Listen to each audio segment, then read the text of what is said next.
Dostlar, əmr xahiş formasında olan cümlələri davam edirik tərcümə etməyə. Gəlin başlayaq. Deməli, əgər gəlməyəcəksənsə söz vermə.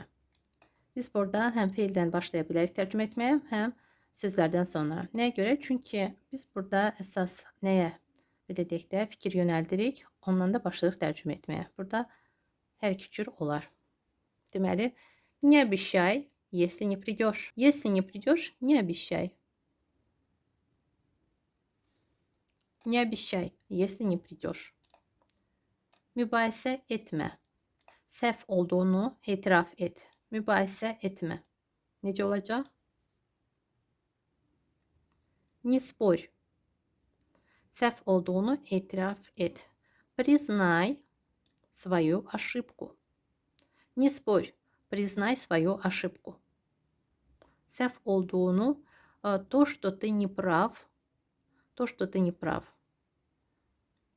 Amma burada daha çox dediyim kimi tərcümə etsəz daha yaxşı olar. Yazacağım indi sizin üçün. Не спорь. Признай свою ошибку. Burada yaxşısı səhv olduğunu etiraf etdi deyə bilərik. Лучше признай свою ошибку. Gəlin sizə yazın burada. Лучше признай свою ошибку. Yaxşısı bu cür tərcümə olunacaq. Yaxşısı səhvini etiraf et. Səhvini, öz səhvini, свою ошибку. Səhvini etiraf et. Признай. Bu fikirdə desəz daha uyğun olar. Zəhmət olmasa telefonumu gətir.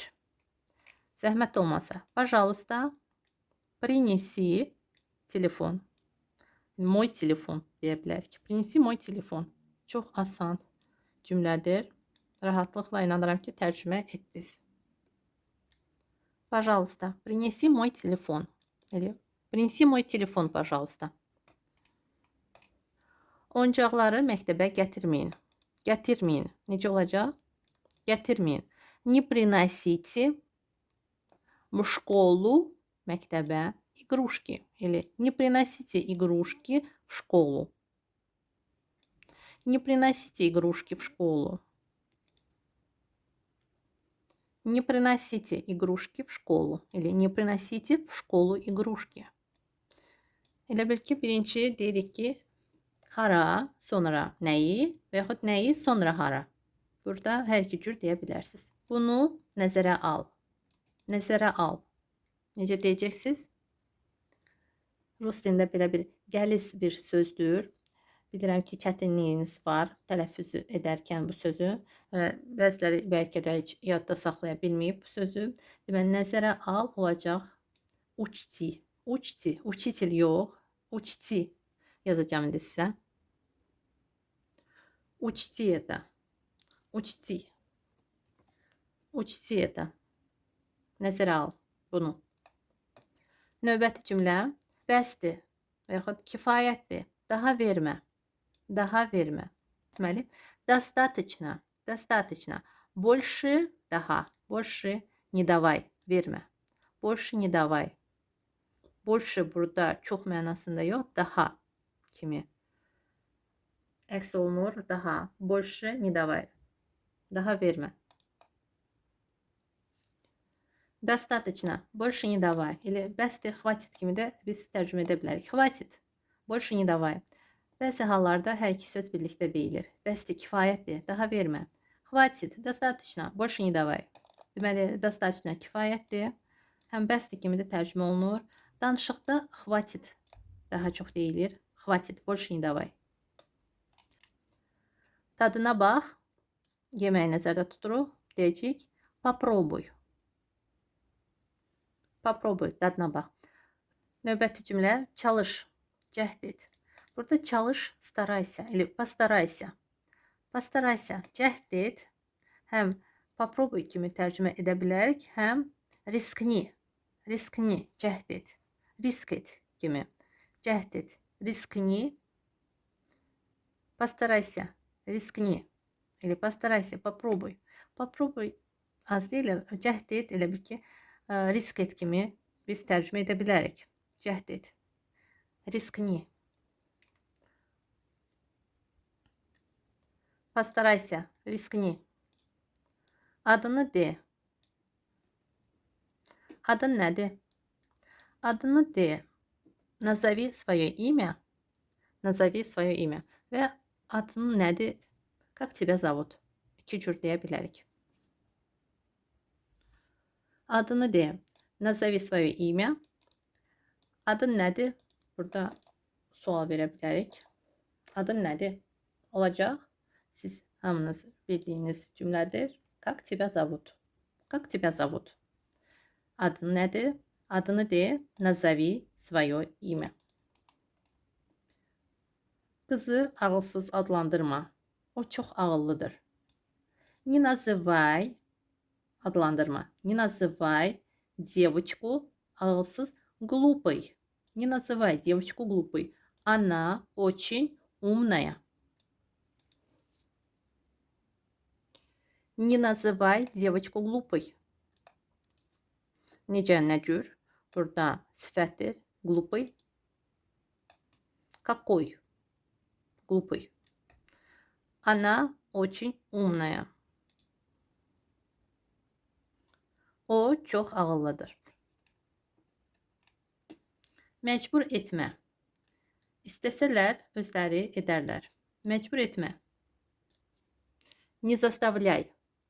İstəsələr, если захотят, əgər istəsələr, amma burada əgər biz demirik rus dilində, amma desək daha uyğun olar. Если захотят, sami özləri, sami edərlər, сделают. İstəsələr, если захотят, sami сделают. Burada захотят, sami сделают demək olar, amma daha çox если захотят deyirik. Если захотят, əgər istəsələr, özləri edərlər. Ölmə. Не умирай. Şəklimizi çək. Sfotografiruy nas. Bizim şəklimizi çək və yaxud sadəcə sfotografiruy. Sfotografiruy deyə bilərik. Şəklimizi biz dedik. Sfotografiruy nas deyə bilərik. Növbəti bir neçə cümləni sizə tərcümə etməyərək vermək istəyirəm. Gəlin 235-ci cümləyə qədər mən tərcümə etməyim. Siz özünüz çalışın tərcümə edəsiniz. Hansılar bacarırsınız, onları tərcümə edin. Mənə maraqlıdır ki, ümumiyyətlə sizdə alınır və bu cümlələrin arasında hansı cümlələri sizə tərcümə etmək çətindir və nəyə görə başa düşmək istəyirəm. Gəlin oxuyum sizə bu cümlələri. Onu çəkmə. Əlbəttə ki, şəkil nəzərdə tutulur. Gözlə məni. Çox asan sözdür. İnanıram ki, tərcümə edə biləcəksiniz. Bizi gözləməyin, biz gəlməyəcəyik. Çox sadə və çox istifadə olunan cümlədir. Onlara sual ver. Bu da tez-tez istifadə olunan cümlədir. Artıq sual vermə. Çox gözəl cümlədir dostlar. İnanıram ki, tərcümə edə biləcəksiniz. Artıq sual vermə. İmtina edin. Bu da çox istifadə olunur. Razılaşın. Necə olacaq? Yazın şərhlərdə. Gitarada çal. Necə olacaq dostlar? Gitara ilə rus dilində gitar olacaq, eyni olacaq. Ona görə də qorxmayın, elə olduğu kimi tərcümə edin. Sadəcə çal sözünü tərcümə edəcəksiniz. Mənə maraqlıdır, bu 8 cümlənin neçəsini siz tərcümə edə biləcəksiniz. Dostlar, çəkinməyin, qorxmayın, utanmayın, yazın. Mən yoxlamaq istəyirəm, bilmək istəyirəm ki, bacarırsınız ya çətinlik çəkirsiniz. Əgər çətinlik çəkirsinizsə, yazın çətinlik çəkirəm. Hansı məqamlarda, nəyə görə? Mən sizə çalışacağım köməklik edim. Əgər asanlıqla tərcümə edə bilirsinizsə, sadəcə belə deyək də, çəkinirsinizsə çəkinməyin. Yazın, mən yoxlayacağam, əlbəttə ki, sizi tərifləyəcəm. İnanıram ki, asanlıqla tərcümə edə biləcəksiniz. Çox gözəl, sadə və çox istifadə olunan cümlələrdir. Hər birinizə ayrı-ayrılıqda təşəkkürümü bildirirəm. Çalışırsınız, öyrənirsiniz, şərhlərdə fikrinizi yazırsınız. Əlbəttə ki, mən oxuyuram. Təkliflərinizi də yazırsınız, hamısını nəzərə alıram. Heç nə yazmasam da bilin ki, mən oxumuşam və yaxın gələcəkdə istəyirəm sizin istəyinizi də nəzərə alıb bir dərs hazırlayım. Narahat olmayın. Mən hamısını oxuyuram və istəyirəm ki, siz öyrənəsiniz. Hələlik. До свидания.